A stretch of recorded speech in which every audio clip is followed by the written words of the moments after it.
Bonjour tout le monde, bienvenue ou re-bienvenue au podcast Quand la sexualité blesse.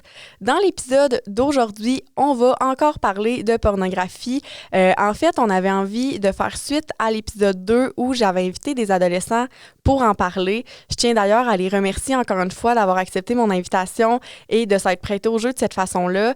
On a vraiment eu droit à une discussion très enrichissante, très pertinente, sans filtre, sans tabou. Donc, je suis vraiment contente qu'ils aient participé à ça avec nous. Je pense qu'on demande rarement aux jeunes ce qu'ils pensent de ces sujets-là. Donc, je trouvais ça très pertinent, en fait, de les avoir invités. Et d'ailleurs, la discussion qu'on a eue avec eux nous a ouvert plusieurs portes sur plusieurs sujets. Donc, on avait envie d'aller encore un petit peu plus loin à ce niveau-là. C'est pour ça que j'ai invité une professionnelle avec moi pour en parler aujourd'hui. Mais avant de vous parler de mon invité, j'aimerais quand même ça faire un retour sur toute l'industrie de la porno. C'est important de comprendre que ça rentre aussi dans ce qu'on considère qui est l'industrie du sexe. Je pense que parfois, l'image qu'on peut avoir de la pornographie est un petit peu banalisée, un petit peu biaisée parce que dans notre société, on va souvent voir des témoignages de gens qui sont là-dedans par choix, qui sont là-dedans en pleine connaissance de cause ou qui sont consentantes et elles vont souvent aborder, dans le fond, vivre une expérience très positive de tout ça. Mais je tiens quand même à vous rappeler que c'est une pointe de l'iceberg de tout ce qui est réellement l'industrie de la porno. Donc, si jamais vous avez des questions ou si vous voulez en savoir plus à ce sujet-là, je vous conseille fortement d'aller regarder le documentaire Le commerce du sexe de Ève Lamont. C'est vraiment un court-métrage très intéressant à ce niveau-là.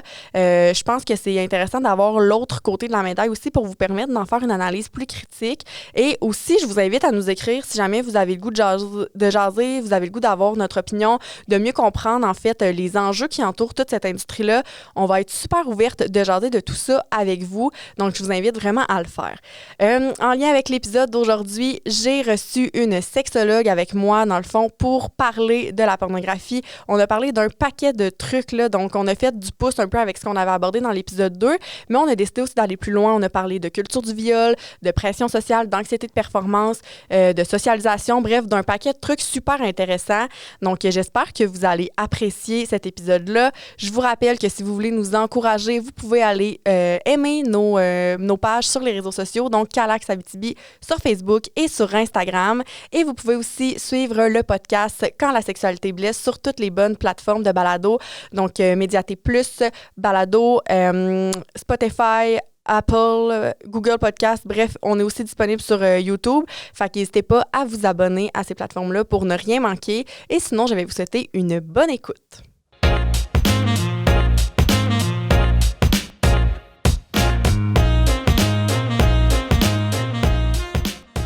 Bonjour Kelly. Bonjour. Ça va bien? Oui, ça va bien, toi? Oui, ça va bien, merci. Merci d'avoir accepté notre invitation puis de t'être joint à moi aujourd'hui pour ce 4e épisode-là. Pour celles et ceux, en fait, qui ils vont l'avoir entendu dans l'introduction, je ne suis pas toute seule encore aujourd'hui, évidemment. Donc, j'avais expliqué que j'avais une invitée, j'avais expliqué qu'elle était professionnelle, mais j'avais pas trop donné de détails. Fait que avant qu'on commence dans la discussion, j'aimerais ça que tu te présentes, en fait, pour que les gens qui nous écoutent à la maison sachent t'es qui puis pourquoi je t'ai invitée. Oui, en fait, mon nom, c'est Kelly Chiasson. Je suis sexologue de formation. Je suis diplômée là, depuis 2011 et je pratique la pratique privée depuis 2017 en Abitibi comme sexologue. OK, t'es située à Rouen, je pense. Oui, je suis située à Rouen là, présentement. J'ai pratiqué un peu là, à Val-d'Or avant, là, dans les dernières années, par contre. Là. Ah, OK, parfait. Puis pour celles et ceux qui ne savent pas, en fait, parce que je sais qu'il y a quand même des ados qui nous écoutent, puis peut-être qu'ils ne comprennent pas bien c'est quoi le métier de sexologue, est-ce que tu voudrais nous l'expliquer un petit peu? Mm-hmm. Oui, en fait, le sexologue, c'est le spécialiste du comportement et du développement sexuel de la personne. La personne qui peut être un individu, un couple, un groupe ou encore une communauté. Donc, par là, en fait, le sexologue va faire des interventions qui vont viser à rétablir ou à maintenir la santé sexuelle de la personne. Puis, c'est sûr que pour nous, le sexologue, quand on parle de santé sexuelle, on voit vraiment là, la sexualité dans toutes ses dimensions. Donc, vraiment pas juste au niveau génital, mais pour nous, la sexualité, c'est oui la sphère biologique, mais aussi affective, cognitive, socioculturelle, au niveau légal et moral aussi, puis au niveau spirituel aussi. Donc, on voit vraiment là, la sexualité là, sur tous ces angles-là. Donc, c'est quand même assez large, en fait, tout l'éventail là, de problématiques que le sexologue là, peut travailler, en fait. Mhm.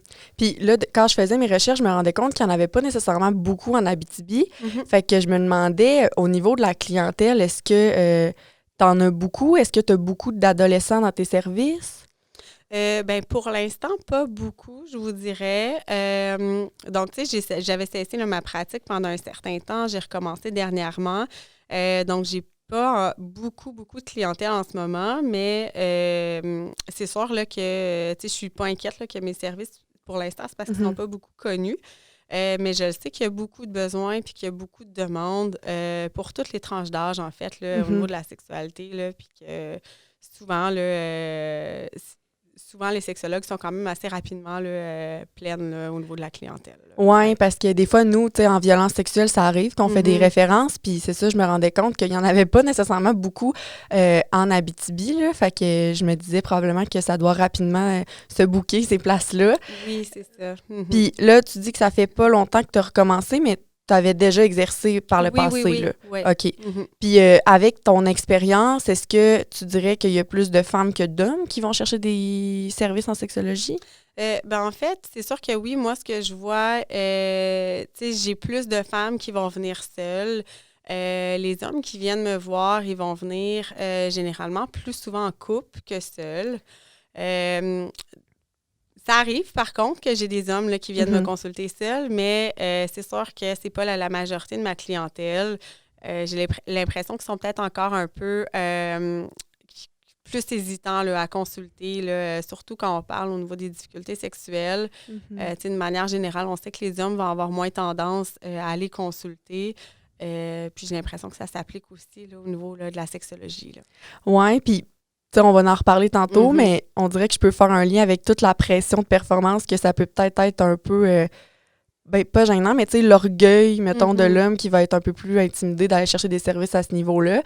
Fait que c'est intéressant, en fait. Ouais. Puis au niveau, justement, des problématiques que les gens ont quand ils viennent te voir, est-ce que tu vois une grosse différence entre les hommes puis les femmes, selon, en fait, en lien avec leurs besoins? Mhm. Ben, en fait, oui et non, dans le sens où, tu sais, souvent, tu sais, le motif premier pour lequel ils vont venir me consulter, c'est au niveau des difficultés sexuelles. Donc, on s'entend que les difficultés sexuelles vont se manifester de manière différente chez la femme et chez l'homme. Donc, tu sais, chez la femme, on va parler, tu sais, plus soit de douleurs liées à la pénétration, de baisse de désir sexuel, difficulté à atteindre l'orgasme, alors que chez l'homme, ça va se manifester plus par des difficultés en lien avec l'érection. Puis aussi, là, des baisses de désir sexuel, j'en vois aussi chez les hommes. Mais c'est sûr que quand on creuse, tu sais, souvent, les causes, tu sais, c'est souvent semblable, là, que ce soit au niveau des hommes ou au niveau des femmes. Je ne sais pas si c'est juste un add-on, mais dernièrement, tu sais, j'ai beaucoup de ma clientèle que, en fait, c'est beaucoup lié là, au niveau de l'anxiété, les problématiques qu'ils vivent. Donc, tu sais, quand on creuse, oui, ça va se manifester de manière différente. Mais à la base, c'est les besoins, puis ce qui est vécu, souvent, ça se ressemble quand même beaucoup là, au niveau des femmes puis au niveau des hommes. Là. OK. Puis, dans le fond, moi, on avait eu l'idée de t'inviter pour faire du pouce sur l'épisode 2 où j'avais invité des ados à parler de la porno. Je pense que tu l'as écouté aussi, cet épisode-là. Oui, je l'ai écouté. Puis, on voulait comprendre plus, tu sais, là, on avait eu leur opinion, comment eux, ils vivent ça. Tu sais, on s'entend que c'est pas non plus général dans le sens où, là, on a reçu 2 individus, là, ils représentent pas 100% de ce que les ados vivent, mais ça peut quand même nous donner une bonne idée. Puis, ben moi, je voulais savoir si, dans ta pratique, des fois, tu vois des liens avec la pornographie, la consommation de porno, s'il y a vraiment des conséquences ou des problèmes que les gens vont vivre qui est un résultat de tout ce qu'on voit dans la porno. Mhm. Ben en fait, tu sais, premièrement, ça m'est déjà arrivé d'avoir des gens qui venaient me consulter pour de la dépendance à la pornographie. Donc, c'est sûr que ça existe. C'est sûr que moi, personnellement, ça, c'est pas ma clientèle principale, mais je sais qu'il y en a quand même beaucoup. Moi, ce que je vois plus souvent, par contre, c'est des personnes où la consommation de pornographie va augmenter ou va aider à maintenir d'autres difficultés. Donc, que ce soit les difficultés sexuelles, ou même encore des difficultés relationnelles ou des insatisfactions sexuelles ou conjugales. Là, ça va souvent, quand il y a consommation de pornographie, ça va soit accentuer ou aider à maintenir en fait là, les difficultés qui sont présentes. Là. OK, fait qu'il peut quand même avoir un petit lien dans le maintien de... Oui, c'est ça. Puis comme je disais tout à l'heure, juste exemple au niveau de l'anxiété, ben, souvent, l'anxiété de performance, ça va être lié à toutes les idées qu'on va avoir stéréotypées au niveau de la sexualité, toute la pression en fait qu'on se met sur les épaules. Donc, est-ce que ça a un lien direct, oui ou non, avec la consommation de pornographie? C'est dur à dire, mais on voit quand même là, un certain lien, en fait. Là. Ouais, ouais, ça peut facilement se faire, là, oui, les liens. Puis moi, je me demandais, parce que, en fait, que je me rends compte, je suis assez jeune, mais j'ai quand même l'impression qu'il y a eu une grande évolution dans l'industrie de la porno. Tu sais, mettons, dans les années 50, 60, c'était pas comme aujourd'hui. Aujourd'hui, avec les téléphones, avec Internet, c'est très, très, très accessible. Et le contenu gratuit accessible aussi, il est assez large. Puis c'est pas toujours... en fait, dans la majorité... C'est souvent pas très respectueux. Je trouve qu'on voit de plus en plus de comportements violents, puis c'est comme s'il n'y avait plus de limites là, sur les sites porno. On a vraiment de tous les goûts, là, si je peux dire. Est-ce que ça, le fait que ça soit un peu plus trash qu'avant ou un peu plus accessible, on peut voir une espèce d'augmentation de cette anxiété de performance-là? Ou y a-t-il des différences? Y a-t-il des impacts? Je me questionnais par rapport à ça. Si ça vraiment, l'évolution, c'est dur à dire. Si l'évolution des contenus a un impact direct, exemple, sur les croyances et tout ça, c'est sûr qu'effectivement, ce qu'on voit dans la pornographie, facilement accessible, donc c'est la pornographie populaire sur laquelle qu'est-ce qu'on va tomber en premier, exemple, sur Internet, quand on va rechercher de la pornographie. C'est de la pornographie qui va généralement afficher des comportements dominants des hommes envers les femmes, où la femme va être soumise puis elle va servir souvent, principalement, au plaisir de l'homme. Donc, c'est sûr que ce qu'on peut, on voit quand même une certaine augmentation des croyances par rapport aux idées stéréotypées, en fait, là, au niveau de la sexualité, que l'homme doit être dominant, doit être agressif, entre guillemets, dans la sexualité, alors que la femme doit être plus passive, plus soumise et qu'elle doit, dans le fond, un peu, qu'elle devrait être prête à tout là, pour satisfaire l'homme. Donc, c'est sûr qu'on voit ces croyances-là prendre de plus en plus de place, en fait, là. Oui, puis, tu sais, moi, je m'en rendais compte quand on a écouté, quand j'ai enregistré l'épisode avec les ados, je trouvais ça intéressant d'avoir le point de vue d'une fille versus d'un gars. Puis, je me rendais compte que eux, ils vivaient vraiment pas ça de la même façon, tu sais, pour revenir un peu aux stéréotypes. Qu'est-ce qui fait en sorte que la sexualité va être vécue différemment chez un gars versus chez une fille? Je pense qu'il y a plusieurs choses. Premièrement, il faut savoir qu'au niveau de la socialisation, c'est encore différent au niveau de la sexualité, au niveau des attentes, que ce soit envers un garçon ou envers une fille. Ça a très bien ressorti, je trouve, là, dans justement l'épisode avec les ados. Le jeune homme, j'ai un blanc là, de son nom, mais il disait Antoine. Antoine. Mais il disait clairement que pour lui, il avait consommé de la pornographie au départ sous la pression en fait de ses amis parce que c'était cool, c'était valorisé. Donc, c'est souvent ce qu'on va voir. Un jeune adolescent, on va s'attendre à ce qu'il y ait un gros appétit sexuel, à ce qu'il s'adonne à la masturbation, puis à ce qu'il consomme de la pornographie. Donc, ça va être la norme, puis ça va être à la limite valorisé. Alors que, si on inverse les rôles, une adolescente qui se vanterait à ses amis qu'elle a un gros appétit sexuel, qu'elle se masturbe régulièrement, qu'elle va regarder de la pornographie, je suis convaincue qu'elle risque pas mal plus de recevoir là, des jugements négatifs de la part de ses pairs. Donc, tu sais, il y a encore le double standard par rapport à ça, où la sexualité des femmes puis des adolescentes va être encore beaucoup plus tabou que celle des garçons. Oui, ça, je m'en rends beaucoup compte. Puis, tu sais, adolescent, je pense que c'est pire. En vieillissant, quand on devient adulte, ça ça atténue un peu, mais même encore, tu sais, moi, à 25 ans, j'entends des discours de mes amis gars versus mes amis filles en lien avec la sexualité, puis je vois vraiment beaucoup de double standard, tu sais, pour une même situation, la fille sera pas jugée de la même façon que le gars. Fait que, tu sais, je me rends compte que c'est encore vraiment beaucoup présent, là. Donc, effectivement, je trouvais intéressant, en fait, de les questionner par rapport à ça, puis je trouve ça pour faire du lien un peu, tu sais, nous, on fait de la prévention dans les écoles, puis la pression que, tu sais, les garçons ont un gros appétit sexuel, on en parle en lien avec la violence sexuelle, puis tu sais, c'est drôle parce qu'il y a des mises en situation où on leur dit, est-ce que c'est vrai ou faux que c'est biologique, un gars qui est trop excité, il peut agresser son ou sa partenaire?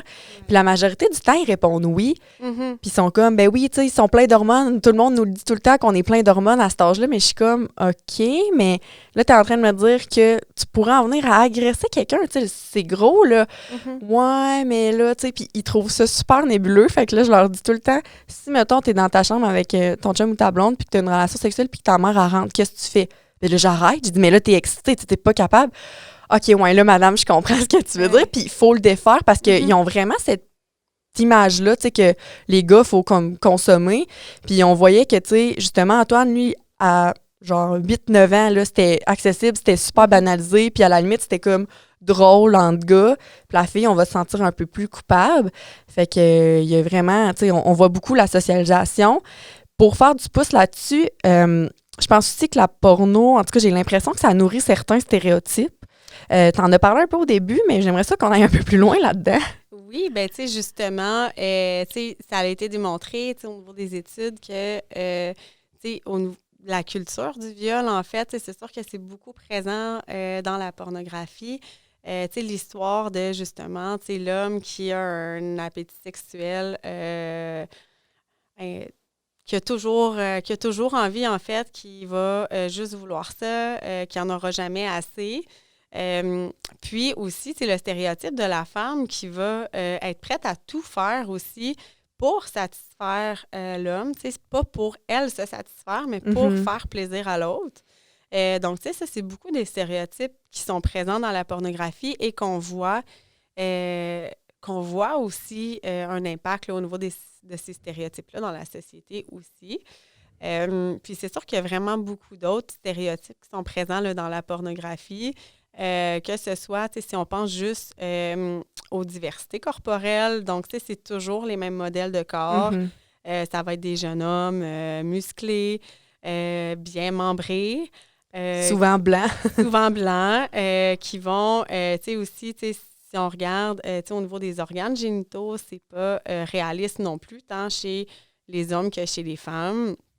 On voit toujours le même modèle, que ce soit, exemple, de pénis ou de vulve chez la femme, alors qu'en réalité, il y a vraiment toute une diversité corporelle et d'organes génitaux qui existent et qui sont valables. Donc,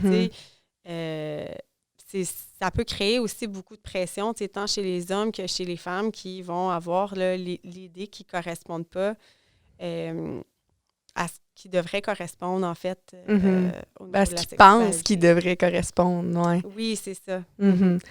Puis, tu sais, c'est vrai que pour faire du lien un peu avec la culture du viol, comme tu disais, j'ai l'impression que ça, tu sais, je pense que chez les adolescents, on parle pas nécessairement assez de sexualité. Tu sais, moi, j'essaye d'en faire, mais tu sais, je parle d'agression à caractère sexuel, je touche pas tout le volet éducation sexuelle à l'école. Donc, j'ai l'impression qu'il y en a beaucoup qui vont faire un peu leur éducation avec ça. Puis je pense que ça peut justement engendrer des discours qui vont nourrir la culture du viol. Tu sais, quand on pense justement à l'homme qui est tout le temps super excité, mais ça fait que ça banalise un peu les comportements en lien avec les agressions sexuelles. Puis là, on va avoir l'impression que, ben là, tu sais, il voulait sûrement pas l'agresser. Tu sais, il la trouvait juste de son goût. Mais est-ce que tu penses que ce qu'on voit dans la porno vient un peu flouer la notion du consentement? Et est-ce que, tu sais, on parlait beaucoup de pression, cette pression-là, est-ce que ça fait en sorte que des fois, ben il y a des gens qui vont faire des affaires même si ça leur tente pas, puis ils vont avoir l'impression que c'est juste comme normal de faire de quoi même si ça ne tente pas? Bien, tu sais, je pense que oui, c'est sûr que ça peut avoir une influence. Puis, tu sais, ça, même les jeunes en ont parlé là, à la dernière émission. Tu sais, quand on parle de la culture du viol, tu sais, oui, aussi l'idée que, justement, l'homme, une fois qu'il est excité, ne sera pas capable de s'arrêter, c'est quand même très présent. Puis aussi le fait que, tu sais, la femme, Puis, tu sais, ça, malheureusement, moi, ça, je le vois quand même assez souvent dans ma pratique où, tu sais, elle va accepter des choses, même si elle n'en a pas nécessairement envie, tu sais, soit par peur de déplaire, soit parce qu'elle a l'impression qu'elle doit le faire, ou, tu sais, juste, exemple, des femmes qui vont, tu sais, je sais pas, embrasser quelqu'un ou accepter d'aller chez quelqu'un après une date ou quelque chose comme ça. Puis là, ils vont se dire, ben là, c'est là, il y a des attentes, donc je dois absolument avoir une relation sexuelle avec cette personne-là, même si j'en ai pas envie.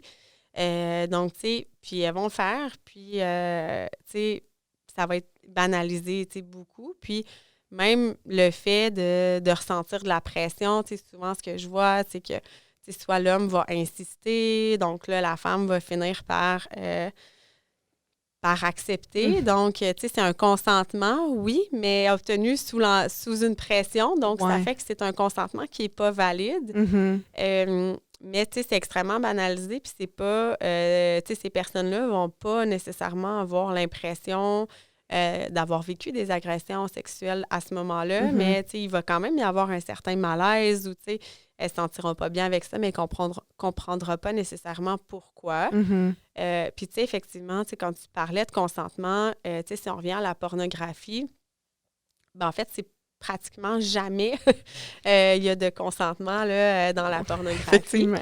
Donc, tu sais, pour les jeunes qui vont utiliser ce modèle-là pour s'éduquer au niveau de la sexualité, bien, ça devient problématique parce que, tu sais, pour eux, c'est normal. Tu sais, exemple, ben, tu sais, si la femme m'embrasse parce qu'elle veut tout faire, exemple, tu sais. Donc, tu sais, ce serait important, effectivement, tu sais, de leur en parler de consentement, puis, tu sais, c'est ça, de discuter puis de négocier un peu ce consentement-là avec sa partenaire, que, tu sais, oui, c'est pas parce qu'on accepte, exemple, d'avoir une relation sexuelle, qu'on accepte de faire toutes les pratiques, puis qu'on peut pas changer d'idée non plus là, en cours de route, là. Donc... Ouais, j'ai l'impression, mais c'est vrai, en bien y repensant, que on voit pas la notion de consentement dans la porno. Puis, je me rends compte aussi que c'est comme s'ils rendent excitant le fait d'insister. C'est comme si ils sont beaucoup dans les rôles que c'est l'homme qui est dominant, la fille est dominée, mais faut pas qu'elle soit trop facile à avoir. T'sais, c'est comme excitant qu'elle soit un peu résistante, qu'elle dise non, faut pas que tu sois trop facile, mais là, ça fait en sorte que les gens ils pensent que, ben, si elle te dit peut-être ou elle te dit non, ben, c'est un oui, mais elle veut juste que tu continues. Fait que j'ai l'impression que ça banalise ce genre de comportement-là. Effectivement, ça a souvent été véhiculé, puis oui, dans la pornographie, mais même ailleurs aussi, je dirais, dans la société, ça a été repris beaucoup, ce mythe-là, que la femme qui dit non, en réalité, elle ne veut pas vraiment dire non. Puis, tu sais, que si tu finis par insister, ben elle va, tu sais, dans les films porno, c'est ce qu'on voit, tu sais, l'homme va insister, puis finalement, la femme va créer de plaisir quelques minutes plus tard parce que c'est ce qu'elle voulait, être dominée et agressée, en fait. Ouais. Mais, tu sais, dans la réalité, on sait que c'est pas ça du tout, puis qu'un non, ben c'est un non, donc... Oui, c'est ça, puis j'essaie de sensibiliser un jeune à la fois. Des fois, il y en a qui sont plus... qui ont les oreilles plus bouchées que d'autres, mais je me dis, si je peux mettre un doute, juste, les remettre en question un peu par rapport à ça, mais c'est quand même très tenace, puis je me rends compte aussi, là, c'est drôle, je réfléchis comme en discutant avec toi, que, tu sais, aussi dans la porno, il y a comme tout ce qui est teen porn, là, tu sais, tout ado, puis que, justement, ils banalisent mettons, le fait que des ados aient des relations sexuelles avec des gens comme vraiment plus vieux, mais tu sais, dans les faits, il y a quand même des lois au niveau des âges de consentement. Tu sais, moi, je vais les expliquer à l'école. Puis là, en discutant, je me rends compte que, OK, ouais, tu sais, il y a quand même du contenu pornographique qui est très populaire, mais qui vient carrément à l'encontre de la loi, dans le sens où, tu sais, il y a des âges à respecter, il y a des positions d'autorité à respecter, mais eux, ils rendent ça comme glamour, ils rendent ça excitant, alors que, tu sais, ça vient un peu flouer, je pense, ce qui est correct versus ce qui ne l'est pas. Là. Pour un ado, j'imagine que ça doit être compliqué de se faire toute une image claire de, bon, qu'est-ce qui est correct, tu sais. Oui, c'est ça. Puis, tu sais, c'est là où ça devient problématique quand, justement, la pornographie est utilisée comme une méthode d'éducation à la sexualité. Tu sais, en fait, la pornographie, c'est vraiment, tu sais, c'est des fantasmes, c'est un imaginaire érotique, c'est de la fiction. Donc, vraiment, tu sais, il n'y a rien de vrai, en fait, dans la pornographie. Tu sais, au même titre que n'importe quel autre film, exemple de science-fiction ou de, tu sais, des films de super-héros. Tu sais, on sait que dans la vraie vie, ils n'ont pas des vrais pouvoirs pour vrai. Non. Mais, tu sais, on dirait que le parallèle est plus difficile à faire avec la pornographie, alors que, tu sais, c'est vraiment que de la fiction. Puis, tu sais, il faut pas... C'est pour ça, en fait, tu sais, puis que légalement, les adolescents n'ont pas le droit de regarder de la pornographie avant 18 ans. On sait que dans la réalité, c'est tout autre chose, mais, tu sais, c'est à la base pour ça que ça a été mis, cette loi-là, parce que ça prend une certaine maturité pour être capable de regarder justement ce contenu-là en gardant un esprit critique en arrière de ça, tu sais.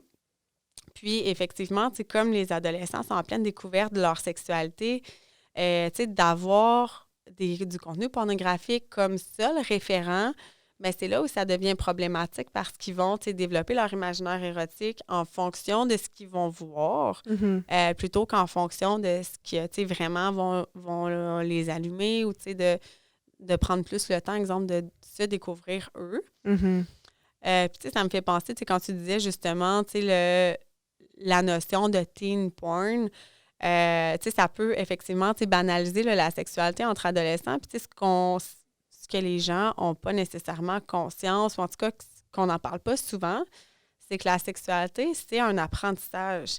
Donc, surtout quand on parle au niveau des adolescents, ils vont être en apprentissage au niveau de la sexualité, ils vont découvrir, parfois ils vont avoir leur premier rapport sexuel. Donc, tu sais, comme n'importe quoi, quand on apprend quelque chose, c'est normal de ne pas être des experts tout de suite. Ouais. Donc, tu sais, c'est normal de vivre certains malaises, de vivre une certaine gêne, tu sais, de faire des erreurs, tu sais, de ne pas trop savoir qu'est-ce qu'on fait non plus, tu sais, puis ça fait partie de l'apprentissage, alors que, justement, tu sais, quand... tu sais, au niveau de la teen porn, ben, tu sais, c'est déjà des experts, puis, tu sais, puis en plus, effectivement, ils ont des relations, tu sais, des fois avec des partenaires beaucoup plus âgés ou en contexte d'autorité, tout ça. Puis je me rends compte, tu sais, là, on parle de porno, mais je me rends compte que même dans l'industrie du cinéma ou, tu sais, des émissions de télé, il y a aussi certains comportements qui sont vraiment banalisés. Tu sais, je pense, entre autres, par exemple, 50 nuances de Grey, où récemment, il y a eu un film sur Netflix qui s'appelait 365 DNI ou je sais pas trop. Je sais pas si tu en as entendu parler, mais il y a des jeunes qui m'en ont parlé à l'école récemment. Puis, comme exemple, parce que je parlais de tous les stéréotypes qui étaient présents. Puis, tu sais, même dans ces films-là, c'est des films qui sont accessibles sur Netflix. Là, tu sais, c'est pas des films nécessairement à 18 ans et plus. Puis, tu sais, même s'il était écrit 18 ans et plus, on s'entend là, que sur Netflix, les jeunes, ils peuvent l'écouter pareil. Puis, c'était des comportements qui étaient vraiment violents, mais tu sais, c'était vraiment banalisé, puis ça rendait comme la violence excitante. Tu sais, comme si c'était juste normal. Puis là, je disais des fois, OK, mais mettons que le personnage principal, le gars, il avait pas d'argent, il était poilu, chauve. Tu sais, là, j'y allais comme dans ce qui correspond pas à nos standards de beauté. Est-ce que vous pensez que le film aurait été un aussi grand succès? Ouais. Non. Tu sais, fait que ça montre que le privilège physique fait... On dirait que ça laisse passer plein de comportements qu'on ne devrait pas laisser passer, mettons. Oui, donc, tu sais, puis c'est clair que, tu sais, les stéréotypes qu'on voit dans la pornographie, on va les voir ailleurs beaucoup. Donc, ce qui fait en sorte que ça... Tu sais, c'est là aussi où c'est difficile de voir, tu sais, est-ce que c'est la consommation de pornographie qui va influencer directement, exemple, les croyances, ou tu sais, les attitudes, ou tu sais, l'anxiété de performance aussi. Parce que, tu sais, justement, l'idée de l'homme dominant, tu sais, qui a un gros appétit sexuel, la banalisation aussi des comportements violents, comme tu viens de nommer, bien, c'est présent partout ailleurs aussi. Tu sais, autant dans les vidéoclips, tu sais, dans les chansons, tu sais, dans les annonces qui sont vraiment ultra aussi sexualisées. Donc, tu sais, c'est des stéréotypes qui sont répandus vraiment partout. Ouais, on est entouré de ça. Pas seulement là, au niveau de la pornographie. Là. Non, puis tu sais, pour revenir un peu au niveau de la première relation sexuelle, tu sais, souvent dans les films, là, ça va être sur le bord d'un foyer, ça se passe super bien, ils sont à l'aise, puis tout s'emboîte naturellement. Tu sais, comme tu disais, dans les faits, c'est pas nécessairement comme ça que ça se passe. Fait que ça m'amène à une prochaine question, en fait, qui est qu'est-ce qu'on voit pas dans la porno qui serait tellement important de savoir? Bien, en fait, comme je disais tout à l'heure, tu sais, vraiment beaucoup de choses parce que pour moi, la pornographie, tu sais, c'est vraiment que de la fiction, tu sais, à part, tu sais, peut-être le mécanisme des organes génitaux et encore, on sait que c'est pas réaliste souvent. Donc, tu sais, ce qui serait vraiment important pour moi au niveau des adolescents, savoir au niveau de la sexualité, bien, comme je disais, tu sais, que oui, c'est un apprentissage, que c'est normal d'être maladroit, tu sais, d'apprendre à découvrir que c'est correct aussi de ne pas tout aimer, puis de ne pas être prêt à tout faire. Puis de vouloir prendre son temps aussi, tu sais, on n'est pas obligé, c'est ça, de tout faire dès la première fois aussi. Puis, tu sais, ce qu'on voit pas non plus aussi dans la pornographie, tu sais, justement, au niveau de la mécanisme des corps, tu sais, le corps a besoin de temps au niveau de l'excitation sexuelle pour être prêt. Puis, c'est tout le contraire, en fait, qu'on voit au niveau de la pornographie. Tu sais, le corps, les hommes, ça se peut que ça prenne du temps avant que l'érection arrive. Ça se peut qu'ils la perdent en cours de route, puis c'est correct. Tu sais, surtout s'il y a du stress, surtout si c'est un apprentissage, c'est normal. Tu sais, même chose pour les femmes, tu sais, leur corps a besoin de temps, tu sais, avant d'être prêt. Puis, tu sais, sinon, oui, il va y avoir des douleurs, puis ce ne sera pas agréable. Puis, tu sais, ce qu'on voit aussi beaucoup, tu sais, au niveau de la pornographie, ce qui est priorisé ou, tu sais, ce qui est beaucoup valorisé, en fait, c'est toujours, tu sais, la pénétration. Alors qu'en réalité, tu sais, il y a vraiment une panoplie d'autres choses qui peuvent être satisfaisantes pour les deux partenaires. Donc, tu sais, c'est vraiment très large. Puis, tu sais, il n'est pas obligé, en fait, d'avoir une pénétration lors des rapports sexuels. Puis, tu sais, encore une fois, je reviendrai, tu sais, ce qui est important de savoir pour les jeunes, tu sais, que c'est vraiment tous les corps aussi qui sont valables. Donc, tu sais, de leur rappeler ça, que, tu sais, peu importe à quoi tu ressembles, tu sais, tu peux avoir du plaisir au niveau sexuel, puis peu importe aussi à quoi ressemblent tes organes génitaux. Ça peut très bien aller aussi, là. Donc, tu sais, c'est pas du tout ce qu'on voit, là, malheureusement, là, dans la pornographie. Là. Non, puis, tu sais, j'entends souvent les gens qui vont dire que s'il n'y a pas eu de pénétration, c'est comme pas une... Tu sais, ils vont dire que, une relation sexuelle complète. Mais tu sais, dans les faits, c'est quoi une relation sexuelle complète? Tu sais, les gens vont beaucoup associer que s'il n'y a pas de pénétration, c'est comme si ça, c'était la finalité. Tu sais, la finalité, c'est la pénétration puis l'éjaculation, mettons. Mais dans les faits, c'est vrai qu'il y a plein d'autres choses. Puis, tu sais, c'est important aussi, la préparation du corps. Puis, tu sais, je me rendais compte, justement, en discutant des fois que, tu sais, il y a des gars qui se sentaient hyper mal, mettons, de ne pas avoir eu d'érection parce qu'ils étaient juste trop stressés. Tu sais, c'était même pas en lien avec l'excitation. Ils étaient excités, ils avaient hâte, mais ils se mettaient tellement de pression qu'ils n'étaient pas capables d'avoir une érection. Puis là, bien, eux, ils se sentaient mal de tout ça. Ils avaient l'impression de vivre comme un échec. Et à l'inverse, des filles qui nous disaient que ça avait été hyper douloureux la première fois. Puis de se rendre compte qu'il y avait comme pas sauté, il avait un peu sauté des étapes, il était très pressé, il fallait que ça se fasse là, mais justement, le corps n'a pas le temps de se préparer, il n'y a pas de lubrification, fait que c'est sûr que il faut qu'on soit prêt là, à ça quand même. Là. Puis, c'est pas ce qui est montré non plus dans la pornographie. Puis, oui, je parle de douleur, mais en même temps, ça devrait pas faire mal. Non, c'est ça. Puis, il y a aussi beaucoup j'entends aussi beaucoup souvent ça, chez les jeunes, la croyance, justement, la première fois, c'est douloureux. On déchire les mènes, ça saigne. C'est ça. Alors que, ça n'a pas à être douloureux. Oui, ça peut peut-être être inconfortable un petit peu, mais si c'est douloureux, c'est pas normal. Donc, c'est de prendre son temps. Puis, aussi, pour revenir, exemple, à la lubrification, dans la pornographie, jamais qu'ils utilisent de lubrifiant. Puis, en passant, la salive, ce n'est pas un lubrifiant. Donc, il n'y a pas ça non plus, que, parfois, ça peut être nécessaire. Puis, il y a aussi, que dans la pornographie, jamais ils vont utiliser de condom non plus. Donc, au niveau de la protection, c'est pas du tout ce qui est valorisé dans la pornographie. Donc, chez les jeunes, ce qu'on voit aussi, c'est que ça a un impact à ce niveau-là. Puis, je me rendais compte que plus chez les filles, dans la porno, on voit beaucoup qu'elles vont jouer rapidement, elles vont comme être très expressives, disons-le, avec juste un frôlement d'épaule, à la limite. Puis, je me suis rendu compte que, avec les filles avec qui je discutais, la majorité ont déjà au moins une fois dans leur vie fait semblant de jouir parce qu'ils pensaient que, à la limite, c'était juste normal ou comme, là, les filles, tout le monde, les filles sont censées jouir là, s'il y a une pénétration.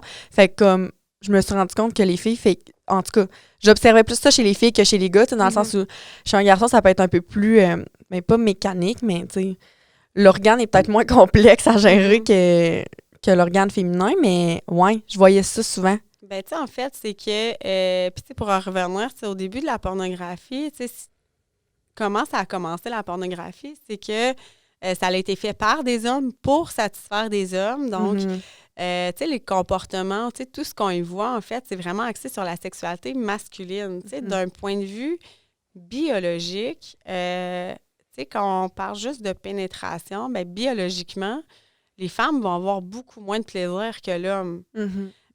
Donc, tu sais, il y a aussi beaucoup, tu sais, par rapport à la pénétration, c'est, tu sais, cette croyance-là que la femme devrait, tu sais, être excitée super facilement, puis, tu sais, jouir, tu sais, très facilement aussi juste avec la pénétration, alors que dans les faits, c'est assez rare que ça arrive, puis que, tu sais, ils ont besoin, tu sais, exemple, tu sais, de stimulation au niveau du clitoris, ils ont besoin de plus de temps aussi pour faire monter l'excitation sexuelle.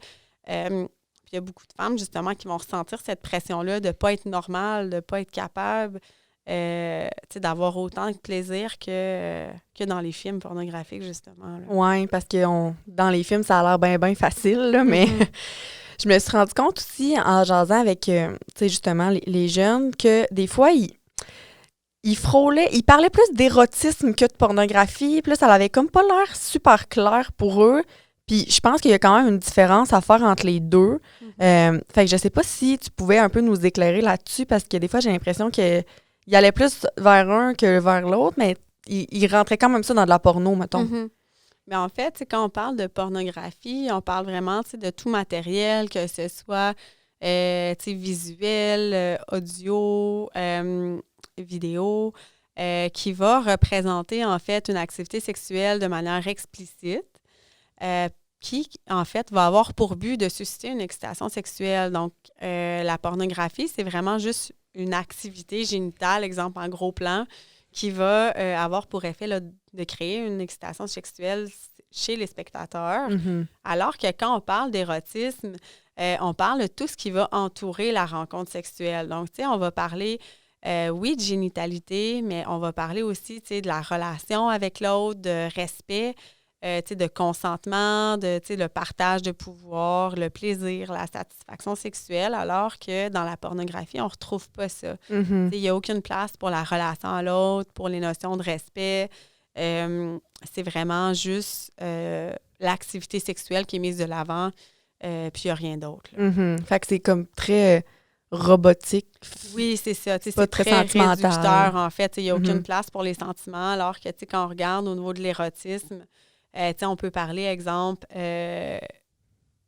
exemple de la littérature érotique où il va y avoir un peu plus de place à la relation à l'autre, à développer l'imaginaire, aux sentiments qui vont être liés aussi là, à la satisfaction sexuelle. Donc, pas seulement l'activité génitale, en fait. Fait que ça va plus loin, puis c'est un peu plus près de la réalité, en fait.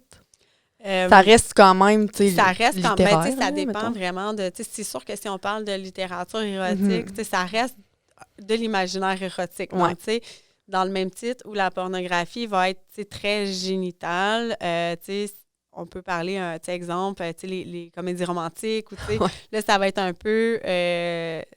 ça va être la fiction, exemple, du romantique ou de ce que les relations amoureuses devraient être. Qui reste quand même stéréotypé, mais c'est ça. C'est sûr que on peut parler d'érotisme aussi dans une relation sexuelle entre deux personnes, où là, il va y avoir de la place pour l'intimité, pour la recherche de plaisir, le partage et tout ça. Là. Fait que, tu sais, en fait, il manque, de ce que je me rends compte, c'est qu'il manque beaucoup d'affaires dans la porno. C'est vraiment pas un outil. Ben, un outil. Je sais même pas si je peux considérer ça comme un outil, mais c'est ça peut faire en sorte pour un ado, en tout cas, tu sais, je pense que justement, quand on est jeune, on est en construction sociale, on découvre nous-mêmes notre corps, tu sais, en même temps que d'écouter ça. Fait que, justement, je me rends compte qu'il manque bien des affaires à ce niveau-là. Puis, j'observe aussi que les jeunes ne sont pas nécessairement à l'aise d'en parler entre eux. Tu sais, ils vont comme être ils vont vouloir avoir une relation sexuelle, mais ils parleront pas nécessairement de ça avant. Tu sais, ils sont comme, t'es-tu prêt? Oui, OK. Mais t'es prêt à quoi dans les faits? Tu sais, on dirait que j'ai l'impression qu'il manque de communication, puis je leur dis souvent, tu sais, si vous êtes assez à l'aise pour vous mettre tout nu un devant l'autre, vous devriez être assez à l'aise pour en parler un peu avant, là. Tu sais, ça peut éviter certains malentendus parce que, justement, on sait pas qu'est-ce que l'autre a consommé comme contenu, on sait pas c'est quoi ses attentes, parce que je pense que pour la première fois, les attentes sont souvent très élevées, là. Fait que c'est ça, ça fait en sorte que, c'est ça, des fois...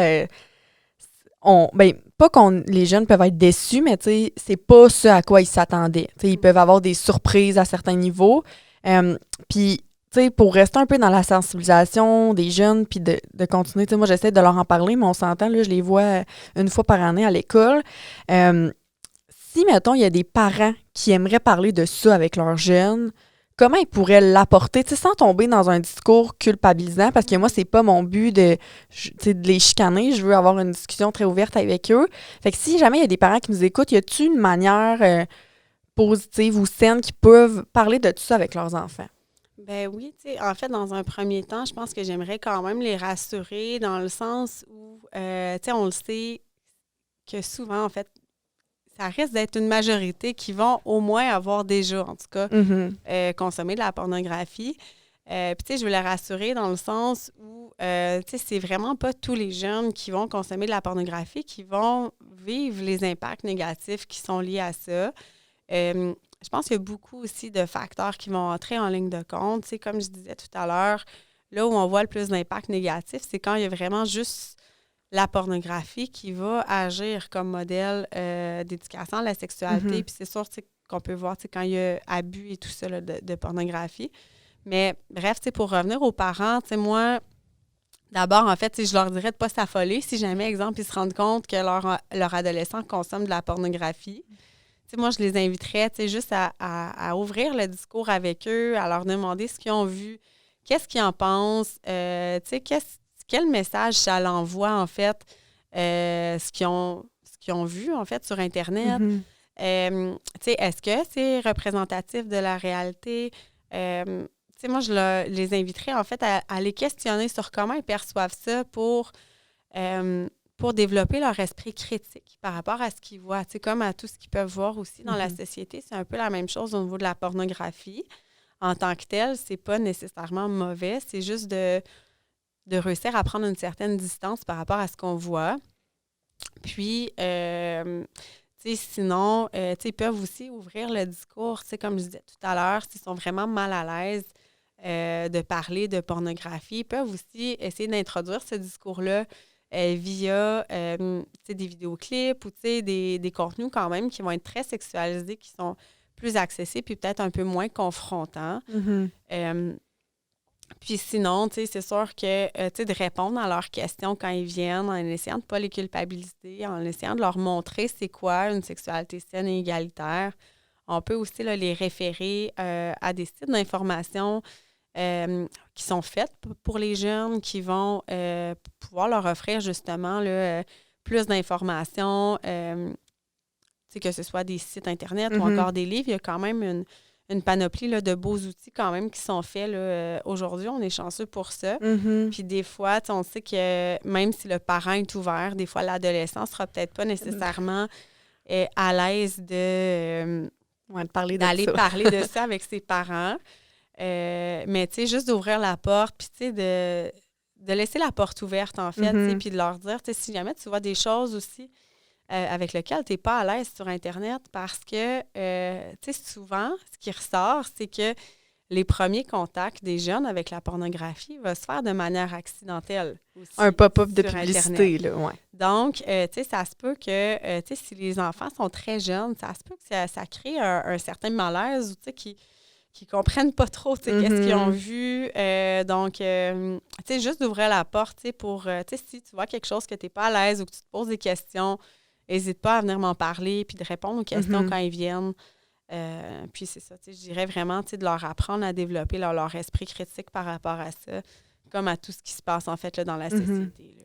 Fait que c'est surtout d'y aller dans une espèce d'approche qui n'est pas jugeante, tu sais, de ne pas les juger, de ne pas les chicaner. Tu sais, il y en a des fois qui vont se rendre compte dans l'historique de leur ordi que leur enfant est allé sur des sites porno, puis là, ils les chicanent, mais c'est pas mal intentionné, c'est juste, sont comme, tu sais, t'es jeune, faut pas que tu vois ça, mais en même temps, c'est sûr que ça peut faire en sorte que l'ado se referme. Oui, c'est ça. Puis, tu sais, en même temps, tu sais, comme je disais tout à l'heure, c'est sûr que, tu sais, bon, là, on parle quand même beaucoup des conséquences négatives, mais tu sais, heureusement, en fait, tu sais, c'est sûr que ce sera pas tous les jeunes qui vont, tu sais, vivre ces impacts négatifs-là. Donc, tu sais, il faut pas non plus généraliser dans le sens où, tu sais, la consommation de pornographie, ça peut quand même avoir certains aspects positifs, si on veut, quand c'est bien utilisé. Quand c'est sûr que il faut que ce soit fait de manière modérée, puis il ne faut pas que ce soit perçu non plus comme la réalité. C'est là où ça devient problématique. Puis, tu sais, le but, c'est aussi, tu sais, avec ces podcasts-là, c'est d'aborder le sujet, puis que, justement, j'ose espérer qu'en écoutant ça, les jeunes vont pouvoir avoir un autre côté de la médaille, un peu de ça, parce que je pense que des fois, tu sais, l'industrie de la porno, on voit comme une pointe de l'iceberg, puis tu sais, c'est facile de banaliser ça. Fait que, tu sais, je veux pas non plus aller moi-même dans un discours qui est culpabilisant. Je pense que c'est important d'avoir une ouverture puis d'en discuter avec eux parce que, je veux dire, c'est accessible, puis je pense pas que à moi seule, je vais réussir à enlever toutes les sites porno qui existent, là. Fait que, tu sais, il faut être réaliste aussi. Mais je pense que c'est important qu'ils comprennent, tu sais, certains risques que ça peut avoir et d'où viennent leur anxiété de performance. Parce que probablement qu'ils savent pas nécessairement que ça découle de tout ça, puis de, justement, toute la socialisation tu sais, ça part très, très jeune, là, la socialisation, là.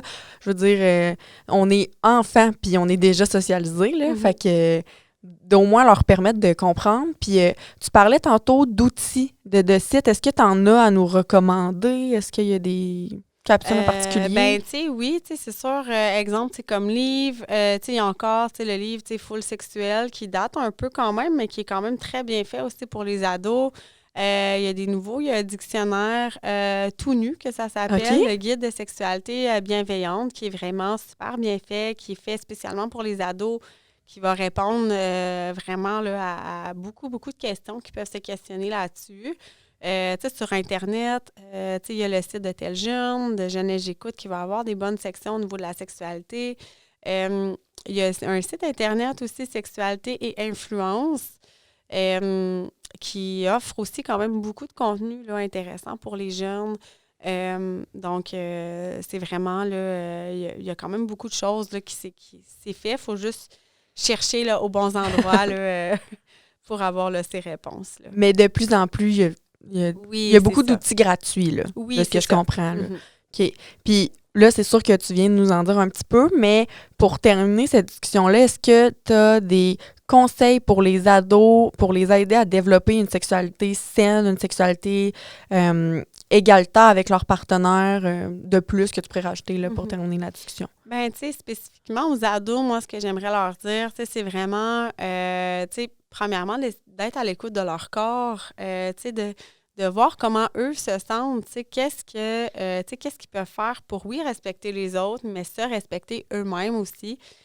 Souvent, je trouve que c'est quelque chose qu'on parle moins ou qui est peut-être plus difficile à appliquer, en fait, de se respecter soi-même là-dedans, dans la sexualité, puis, tu sais, d'être à l'écoute de son corps, de prendre son temps aussi, tu sais, pour explorer qu'est-ce qu'on n'aime pas, puis, tu sais, d'essayer effectivement, tu sais, de faire, de prendre une certaine distance, justement, par rapport à toutes les idées de je dois ou je devrais faire ci ou faire telle chose. Parce que, tu sais, en réalité, la sexualité, c'est vraiment différent d'une personne à l'autre, puis d'un couple à l'autre. Tu sais, j'ai beaucoup de gens qui vont arriver en consultation et qui vont me demander c'est-tu normal telle chose, c'est-tu normal? Tu sais, il y a beaucoup. Tu sais, les gens cherchent beaucoup à se réassurer tu sais, dans leur sexualité, alors que tu sais, j'aime pas ces questions-là parce qu'en fait, tu sais, qu'est-ce qui est normal? Tu sais, c'est vraiment. Tu sais, si toi, tu es bien là-dedans, si toi, tu aimes ça, que tu respectes l'autre là-dedans, que tu te respectes toi-même, bien, c'est correct, tu sais. Fait que... Oui, puis de ne pas prendre personnel le fait que, mettons, l'autre n'ait pas envie de faire un affaire, ça veut pas dire que ça se peut qu'elle soit juste pas prête, la personne, puis de pas prendre ça comme « Ah, ben c'est parce que je suis pas assez », puis que... Fait que, oui, c'est ça, tu sais. Puis, tu sais, je pense qu'en prenant le temps de bien se connaître, tu sais, d'explorer son corps aussi, tu sais, c'est d'apprendre aussi à se faire confiance. Donc, tu sais, quand on se fait plus confiance au niveau de notre sexualité, bien, c'est plus facile aussi, justement, de ne pas prendre, tu sais, le refus de l'autre comme étant là, personnel. Là. Fait qu'il faut qu'ils communiquent. Oui, effectivement. Clairement, oui, tu sais, de manière claire. Là. Oui. OK. Mais merci, Kelly. C'était vraiment intéressant comme discussion. Je suis vraiment contente de t'avoir eu avec nous aujourd'hui. Je pense que ça répond à pas mal toutes les questions qui nous ont popé en tête après le deuxième épisode. Pour les gens à la maison, j'espère que vous avez apprécié l'épisode d'aujourd'hui. Je vais laisser les informations de Kelly à la fin de la vidéo et dans la barre d'informations si vous voulez la rejoindre. Donc, il va avoir ton l'adresse courriel de Kelly, son numéro de téléphone et ta page Facebook. Je pense que tu m'as envoyé aussi. Comme j'ai dit dans l'intro du podcast, si vous voulez nous suivre sur les réseaux sociaux pour nous encourager, Calax Abitibi sur Facebook et sur Instagram. Et vous pouvez vous abonner au podcast Quand la sexualité blesse sur toutes les plateformes de balado que j'ai nommées au début de l'épisode. Donc, merci tout le monde de nous avoir écoutés. Puis on va se revoir dans un prochain épisode. Bye!